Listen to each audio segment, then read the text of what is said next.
সখীগণ সবাই মিলে ধরে রাধারানীকে ঘরে নিয়ে গেছে। ঘরে নিয়ে যেতে রাধারানী বলছে, সজনী তোরা হঠাৎ সবাই এ সময় আমার কাছে এলি কেন?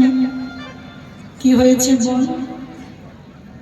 যেই না বলেছি কি হয়েছে বল। সখীগণ বলছে, আমরা হরিদাসী,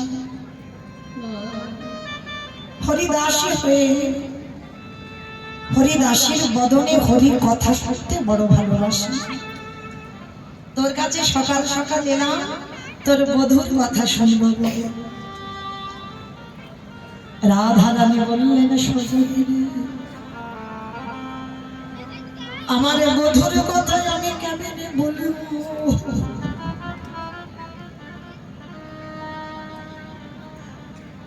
ওরে একের দেখায় আর অন্যের বলা, ওরে নয়নে দেখতে পাই সে তো বলতে পারে না,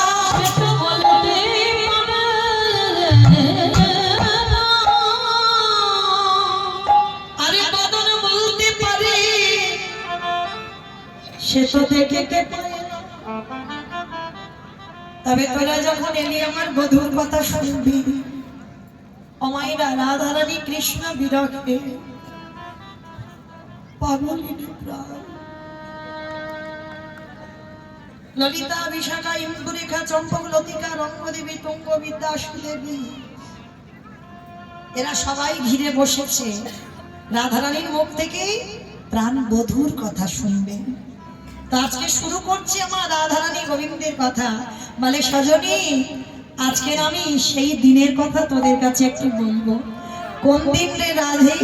বলে, কেন সেই দিন যেদিনে যাইতে যমুনার জলে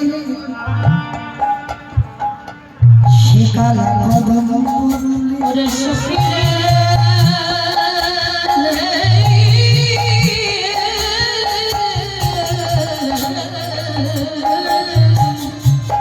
যাইতে যমুনার জলে সেকাল কদম বলে, ওরে পারে না ধরিতে আর না ধরিতে পারে না। কোন দিনের কথা বলছে রাধারানী সখীদের কাছে? যেদিনে রাধারানী বাবা যমুনার ঘাটে জল আনতে গিয়েছিল। আর ওই যমুনার ঘাটে জল আনতে গিয়ে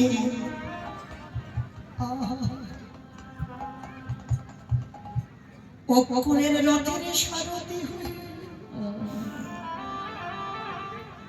প্রাণে গোবিন্দ আমার ব্রজ ছেড়ে মথুরায় চলে যাচ্ছে, মথুরায় চলে যায়।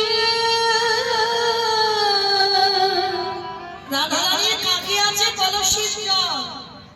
অকুলের রথে চড়ে যেই না গোবিন্দ চলে যাচ্ছে, আমাইরা রাধারানী কলসিটা মাটিতে রেখে ওই রথের সামনে গিয়ে হাতটা বার করে বললাম, বধূ তুমি কোথায় চলে যাচ্ছ? এই দাসীকে একা ফেলে রেখে।